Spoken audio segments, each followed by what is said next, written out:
হযরত আলী রাদিয়াল্লাহু তাআলা আনহুর দরবারে একজন ইহুদি এলেন, এসে বলতেছেন, হুজুর, আমি আপনার ইলমের পরীক্ষা করতে চাই, আমি আপনার ইলমের পরীক্ষা করতে চাই। হযরত আলী রাদিয়াল্লাহু তাআলা আনহু তার অন্তরের খবর বুঝে গেলেন।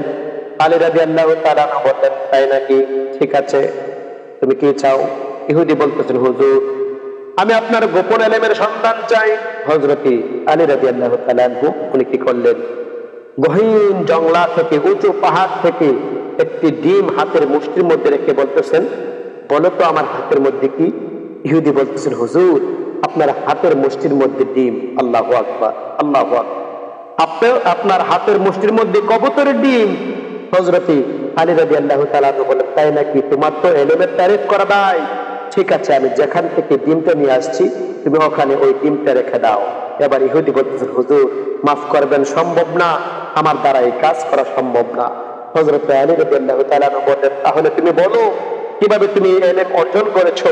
ইহুদি বলতেছেন, হুজুর, আমি আমার নফসের বিরোধিতা করতাম, নফসের বিরোধিতা করার কারণে আমাকে আমার আল্লাহ পাক রব্বুল আলামিন এই ইলম আমাকে দান করেছেন।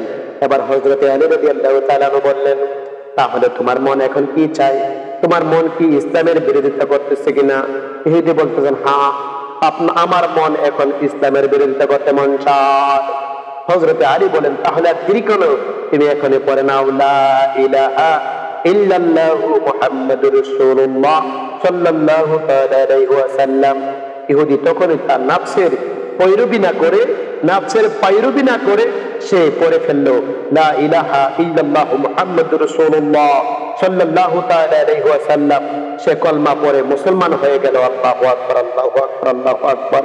হযরত আলী রাদিয়াল্লাহু তাআলা আনহুকে আমার আল্লাহ পাক রব্বুল আলামিন এরকম ইলম দিয়েছেন, কেননা আমার আল্লাহ পাক রব্বুল আলামিনের হাবিব ইমামুল আম্বিয়া রাসূল পাক সাল্লাল্লাহু তাআলা আলাইহি ওয়াসাল্লাম বলেছেন, আমি হচ্ছে ইলমের শহর, হযরত আলী হচ্ছেন ইলমের দরজা।